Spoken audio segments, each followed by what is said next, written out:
Good afternoon and welcome to Lunch Break Live with Tea Party Patriots Action. I'm Bill Pasco, Tea Party Patriots man in Washington, and I am flying solo this Thanksgiving week as Jenny Beth is on travel with her family.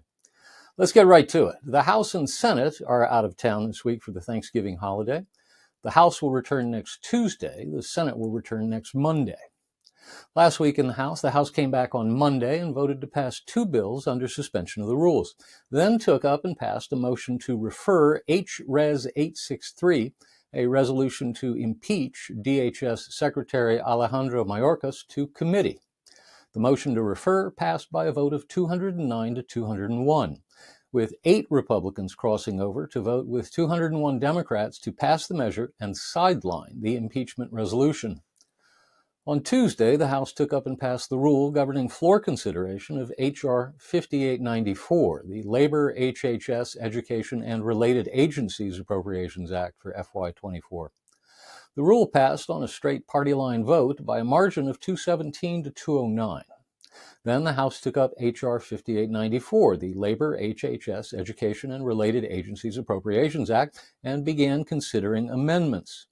The House considered 10 amendments. All of them failed. Then the House took a break from considering the Labor H. Approps bill, as it's called, and took up H.R. 6363, the Further Continuing Appropriations and Other Extensions Act, under suspension of the rules, meaning it would take a 2/3 majority to pass it.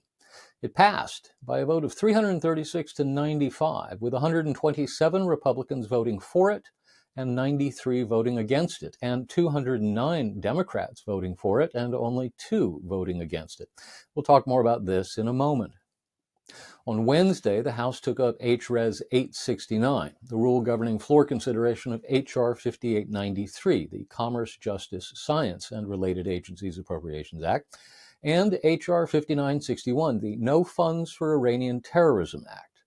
The rule failed by a vote of 198 to 225 because 19 Republicans, most of whom were conservatives, decided to use the vote to punish Speaker Mike Johnson for having relied on Democrat votes the previous day to pass a continuing resolution to keep the government open.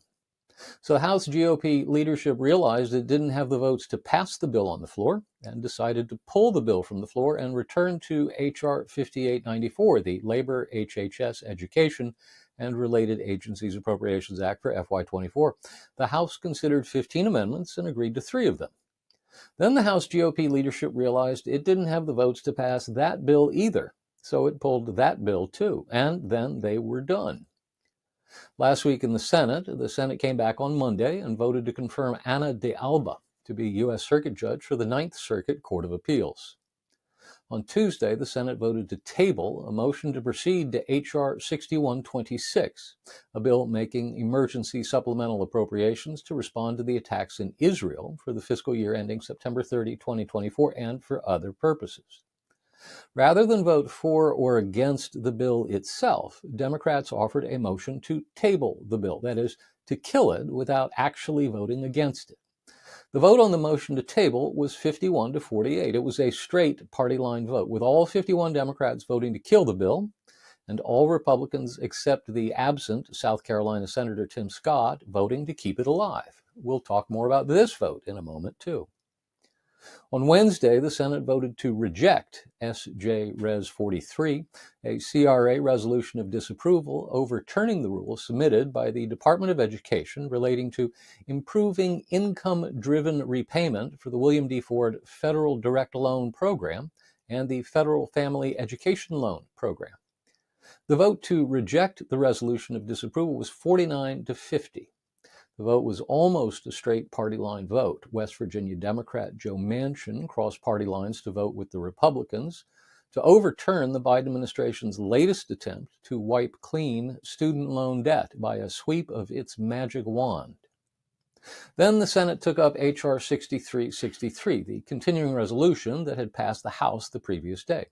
There was a vote on an amendment first. Kentucky Republican Senator Rand Paul offered an amendment to reduce funding by 15%, except for the Department of Defense, Military Construction, and the Department of Veterans Affairs, and to rescind $30 billion from enforcement funds provided to the Internal Revenue Service. The amendment was rejected by a vote of 32 to 65. Then the Senate voted by 87 to 11 to pass H.R. 6363, the continuing resolution. Then the Senate voted by 90 to 8 to agree to a motion to insist on the Senate amendment to H.R. 2670, agree to the request for conference, and authorizing the chair to appoint conferees on the National Defense Authorization Act.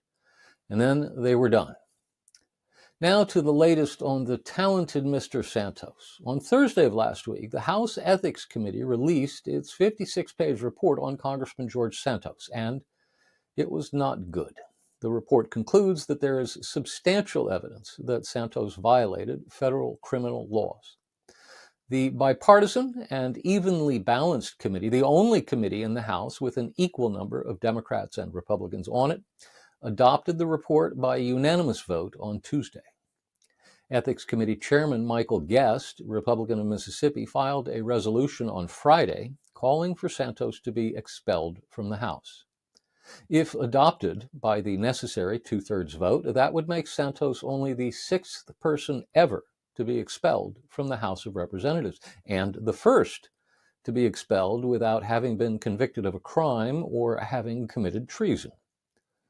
I expect that Chairman Guest will move his resolution as a privileged resolution when the House returns from its Thanksgiving break, and I expect that Santos will be expelled if he does not resign before that vote. The January 6 footage has been released. On Friday, Speaker Johnson released the first 90 or so hours of the 40,000 hours of footage of the January 6 riot. By Saturday, Republican lawmakers, including Congressman Troy Nehls of Texas, Marjorie Taylor Greene of Georgia, and Senator Mike Lee of Utah, were calling for an investigation of the now-defunct January 6 committee from the last Congress. The video is available on the website of the House Administration Committee, which previously reviewed the videotapes and authorized their release. You can find a link to it in this week's suggested reading. Now to Iran. The International Atomic Energy Agency, the IAEA, the United Nations nuclear watchdog agency, last week released not one but two confidential reports that document Iran's growing accumulation of uranium enriched to 60% purity, which gives Iran enough enriched uranium to manufacture 3 nuclear weapons if Tehran decided to process the uranium further. Iran is now the only country in the world enriching uranium to the 60% purity level that does not have a declared nuclear weapons program. Now to Tuberville's hold on military promotions. On Tuesday of last week, the Senate Rules Committee voted to pass a temporary rule change that would allow the Senate to start confirming large groups of military promotions with just one vote. The resolution passed the committee on a 9-7 party line vote. Now that it's passed the committee, Majority Leader Schumer can schedule it for a floor vote. That vote on a motion to invoke cloture on a motion to proceed would require 60 votes to pass, so it won't pass unless at least 9 Republicans decide to steamroll Alabama Republican Senator Tommy Tuberville, who has single-handedly held up hundreds of military promotions in protest against the Biden Defense Department's new policy of paying for service members and their dependents to travel out of state for abortions. On Wednesday evening and well into the early morning hours of Thursday, several Republican senators took to the floor of the Senate, as they had done 2 weeks earlier, to protest their colleague Senator Tuberville's prolonged holds on military promotions. Now to government spending. Last week saw Speaker Mike Johnson and his leadership team continue to struggle to pass appropriations bills. The week before, they put 2 bills on the floor and pulled them. Same thing happened last week. After spending valuable floor time on amendments, the leadership made the decision to pull both bills under consideration because the leadership was not sure it would succeed in passing the bills. This does not bode well. Appropriators bought themselves more time by passing a so-called laddered continuing resolution through both houses. The bill, which makes no significant cuts or policy changes, and simply extends funding at current levels for all government agencies and programs, will run out on January 19 for all programs and agencies regularly funded by 4 appropriations bills: energy and water, transportation, housing and urban development, military construction and veterans affairs, and agriculture, the FDA, and rural development. Government programs and agencies that are regularly funded by one of the other 8 appropriations bills will be funded until February 2nd. The good news is it extends funding beyond Thanksgiving and Christmas and gets us almost 3 weeks into January before the funding expires. So there won't be any upcoming holiday pressure weighing on members as they consider funding bills. The bad news is it extends funding beyond Thanksgiving and Christmas, and that means that we're going to be at least a third of the way into the new fiscal year, still spending money as if Democrats controlled both houses of Congress. That's intolerable. Now to the other side of government spending, the emergency supplemental. There was only one little bit of movement on President Biden's request for $106 billion in emergency supplemental spending for Ukraine, Israel, Taiwan, and the border. That was the Senate vote on the House supplemental spending bill that focused on Israel. The amazing thing about that vote was the politics of the situation. Earlier that day, leading Senate Democrats, including Senator Schumer, the majority leader, and as he proudly reminded everyone, the highest-ranking Jew ever to serve in the U.S. government, they all attended and spoke at the March for Israel on the Washington Mall. Jenny Beth and I were there, and we heard Schumer pledge his support for Israel. So it was a bit jarring when Republicans found a way to move the bill that had passed the House with $14.5 billion in aid for Israel, and then every single Democrat lined up to vote to kill it. They voted to kill a bill with nothing but support for Israel inside it. That vote could come back to haunt them. Meanwhile, Republican senators reaffirmed their intent to extract border policy changes in exchange for support for Ukraine. Democrats are pushing back against it, but it's becoming increasingly clear that Ukraine will only get assistance from the 118th Congress if significant policy changes regarding our southern border are part of that package.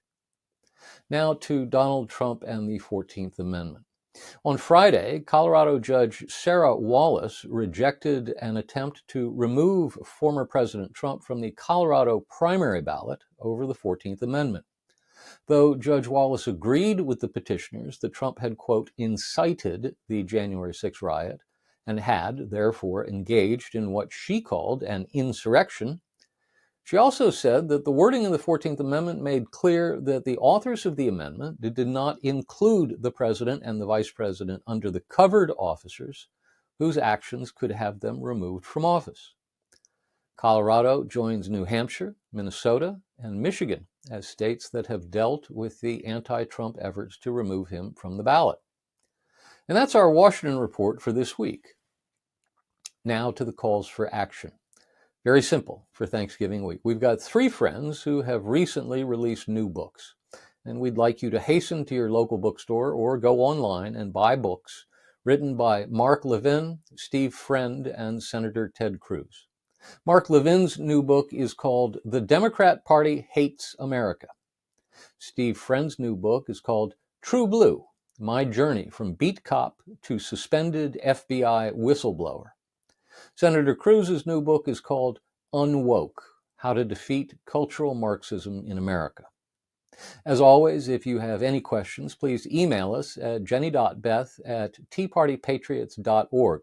And if you want me to respond to a question on air, just add "for broadcast" to the subject line of your email. That's jenny.beth@teapartypatriots.org.